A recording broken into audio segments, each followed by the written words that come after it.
Emo lead-in. Thanks to our producer, C-Squared, Caleb Crispy. Ben Charles here, the Reverend Joey T, now also joined by Dos Hota himself, Jesus Julio. Welcome you back to the show. One of the pioneers of the Cranial Mission Show. You want to be a part of the show, we are broadcasting from the Lion's Den here in the Ybor Meta Triangle, known as Ybor City. We will be joined next segment by stand-up comedian Mark Vieira of Comedy Central and 30 Rock fame. Look forward to talking to him. He'll be actually performing at the Tampa Improv next week for 3 days. So that's going to be a lot of fun to talk to him. But it's good to have you here, Dos Hota. Haven't had you on the show in a while. Thank you. So it's been a while. Did you find parking? Were you okay getting here? Yes, I did. Yeah? I did. Did you find it in my garage? Yes. Okay. Good. Wait, what? On the very top. You got it. You're gonna have to, take that sound bite. You've been parking in Ben's garage again, huh? Thought you guys were done with that kind of thing. Going back and grabbing that one. No, but walking on the way down here, I noticed there is a NAMBLA meeting going on down here in Ybor. No, there is Yeah, not. and it's being sponsored by Bartles and James. Right. Kind of funny. Yeah. I thought they were off the market. Well, they're back out. It's good. It's good. Yeah, they're on a push. They found their niche. They're bringing it back. Yeah.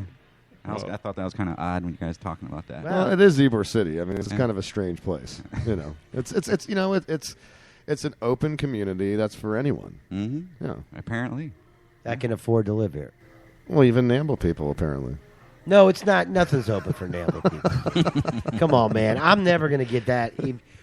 Yeah, I'm not down with no NAMBLA. I'm putting my foot down, Caleb. No NAMBLA. I'm okay with that. You're making a stand?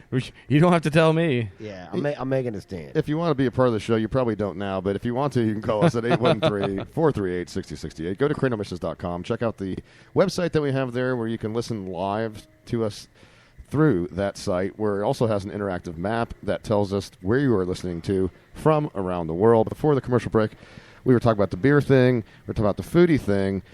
When it comes to food, there's this large group of people that we run into that are vegetarians, right? And vegetarian, I find, has kind of an ambiguous definition to it by nature. You'll see some people will tell you they're vegetarian, but they'll eat fish. Some people, they'll have caveats to their vegetarian diet, if you will. But a new study that's out has qualified the fact that a large degree of vegetarians have actually admitted that they will eat meat. A third of vegetarians surveyed admit that they eat meat when they're drunk. See, I thought vegetarian meant that you only ate cows that couldn't walk. But I'm bummed. Nothing at all. That was a horrible joke. But Yeah, come on, well, man. it was. Oh, don't worry, it was horrible. Okay. So apparently a lot of these vegetarians, they get drunk. Of course they do. And they're Everybody stopping at wants meat. McDonald's. And then, let's face it, there's no drive-through vegetarian place, right? Ben, our brains didn't get this big by eating like bean sprouts, man. It was protein that got us to where we are today as a what are we? Not a race, but a species? Species, thank you.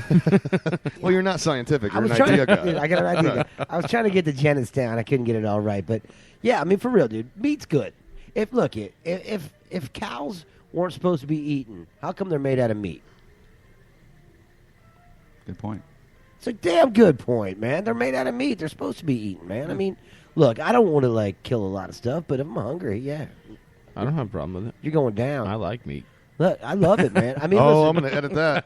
I'm going to edit that. I did that on purpose. no, listen, man. Being a vegetarian is probably good for your body. You can definitely get down to lower cholesterol levels. You get rid of all that stuff. There's nothing wrong with eating less meat. I mean, you don't have to sit down and eat a juicy steak at every meal, but there's something to be said for the amount of protein that's in there. But this just further reinforces the fact that It's all BS. that alcohol leads to poor choices. Oh well, I think. I mean, it's healthy for you and it prevents dementia. Ben, I think that every girl that's ever slept with you can attest to that, dude. I think that's 100% true. Thank along you for those saying lines. that. And I was thinking it, but I figured I'd let you go Thank down that road. God for alcohol. Yeah, I know. Thank God for alcohol and sluts. That's all. I made a shirt like that one time. What was it that Bartles and James used to say? We appreciate your support. We Didn't they do. always end every commercial Hell like yeah, that? dude. Drink some more Did they wine, really? baby. Yeah. Drink some more bubbly wine-flavored soda, ladies. No, that was Zima. Oh, that shit was bad, dude. God, that was the worst thing. I had a friend of mine, man. When I moved for a short time, I moved down to West Palm Beach, And a buddy of mine from, he's a guy named Todd Holt. He's dead now. Moved down for a very short time. He had other issues other than this. But one night he was like, hey, man, let me get some money. I'm going to go buy this new stuff. You got to try it. It's called Zima. He's like, it's malt liquor, but it tastes like Sprite. And I'm thinking to myself, well, that can't be a bad deal because malt liquor obviously means it's above a certain percentage. Yeah. So it's got to be good. Well, he brings back like 4 cases of the Zima crap the day we're moving in. And I look at it, and I'm like, dude, it says malt beverage on it. It doesn't say malt liquor on it. So he's got me drinking like 3.75 Sprite all night long. And I'm like, I tell you what, man, the funny thing about that stuff is it sat in my refrigerator. I think we went through a case. Another case and a half sat in my refrigerator for like 3 years. My house got robbed, and they didn't even steal that shit. So that's all I got to say about Zima. Yeah. Well, the other thing was that everybody that came to your apartment for the two of you, they all thought you were a couple. Well, we had two chicks living with us at the time, so Yeah, they thought you were a couple too when they saw the Zima. yeah. Well, maybe I'm gonna let it alone. Then. We're talking about the dead now. He's a dead man now, okay, dude. So We have been doing a lot of threat of recording, so you got to be careful what you say today. Dude, I feel like I'm talking in front of the FBI right now. I'm like, hey, let me talk to my lips. No, can you please talk to? Played the fifth. 1, 2, 3, 4, fifth. On the, I teased before the break about Colorado and the legalization movement and how now McDonald's is making some alterations to what they're doing. And there's a story out. I kind of have a hard time believing this, and I want to do further research to verify just how real the story is. But right now they're sticking to it. Apparently 15 Colorado McDonald's franchises have announced that they are converting their McDonald's play place areas, try saying that 3 times fast, into marijuana-friendly smoking areas. And each of these facilities will consist of 15 smoking pods in which customers can smoke a joint, bong, or pipe without being McDonald's? harassed. At McDonald's. McNugget sales just went up. I mean, these pods basically contain the smoke within a small space. It's got a ventilation tube above the pod, and it ushers it out of the McDonald's. You look ridiculous doing it, though. I mean, do you get to sit on the hamburger spring little swing guy? No, I think they got rid of all the ball pit and everything. I think man. basically they're just trying to get McNugget sales up. Like I said, man, they're like, look, it would work. That wouldn't be a good idea to have the ball pit and the marijuana smoking contraption in the same place. No, it wouldn't be. But this is the first time anybody's ever ordered something from McDonald's, sat down and ate it, and then came back and ordered something again. First time ever. It's amazing, dude. It's unbelievable. It was like, man, that was I'm good. fat. I have done that before, so. Oh, okay. I thought, well, for me, it would be the first. They're going to sell so much more Mountain Dew now. Oh, it's going. And they're probably Taco going to Bell add should do this with the Baja Blast. Yeah, they're probably going to add Funyuns to the menu. How long do you think it's going to be? McFunyuns. How long do you think it's going to be before the first person actually turns a Big Mac into a smoking device?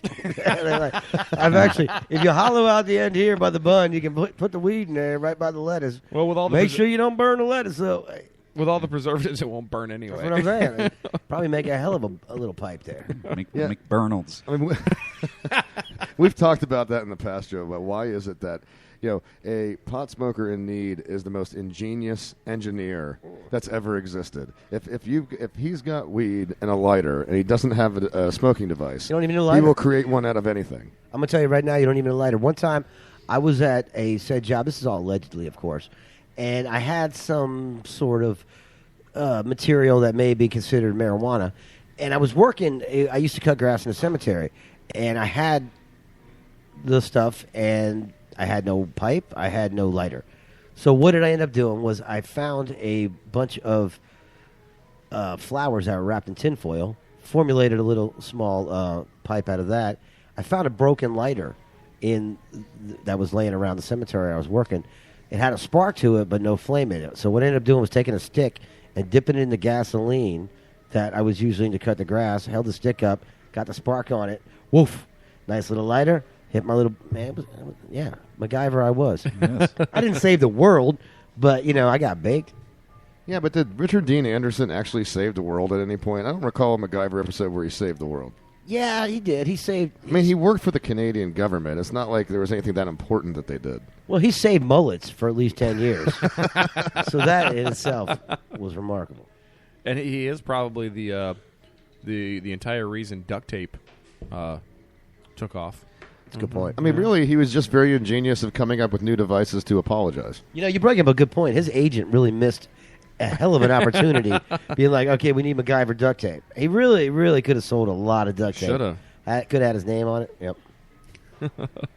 Well, a restaurant in the news.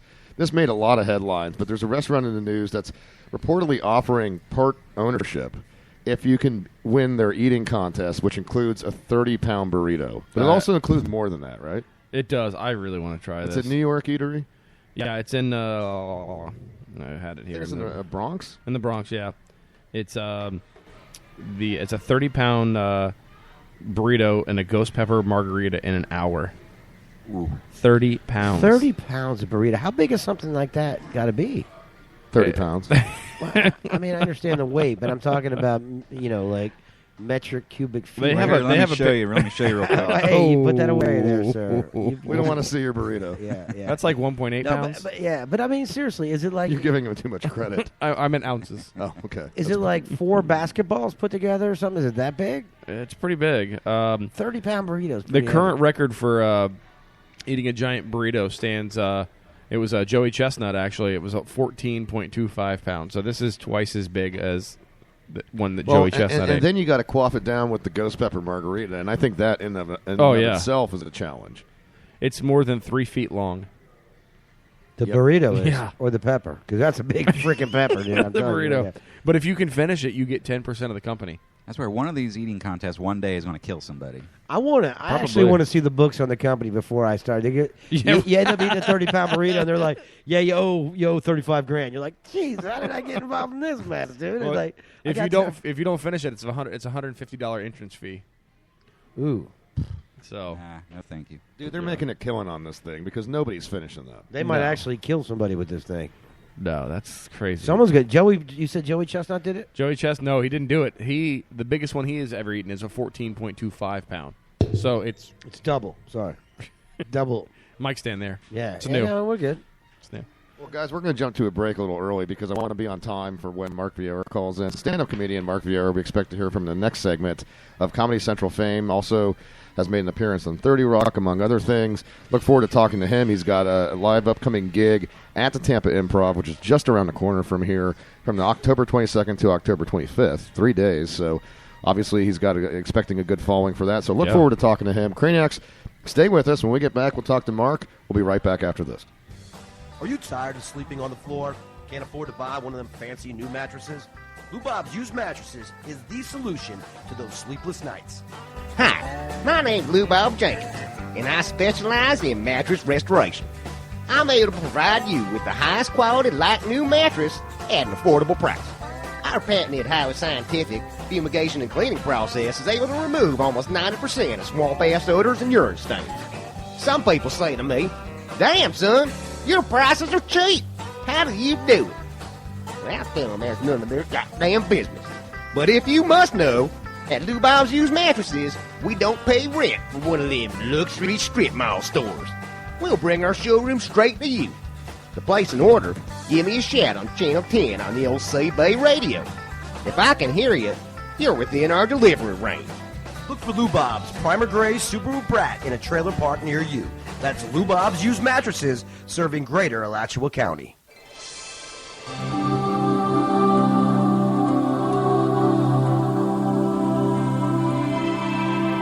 Well, Andrew, you've lived a pretty good life, it seems. Let's just take a look. No murder, no adultery, no stealing, not even as a child. Very impressive. Well, thank you, sir.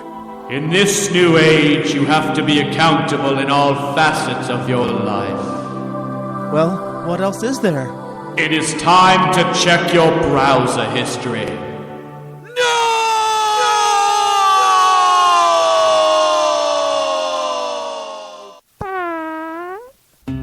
A dirty browser history may keep you out of heaven, but don't let it ruin your legacy here on Earth.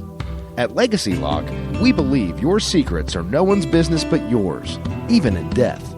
Our patented heart monitor notifies operators the moment of your passing within minutes, so Legacy Lock teams can swarm on your home and office, removing any embarrassing material.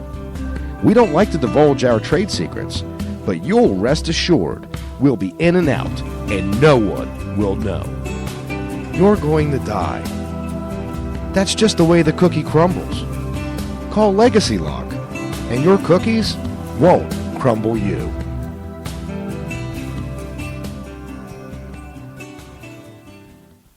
I don't see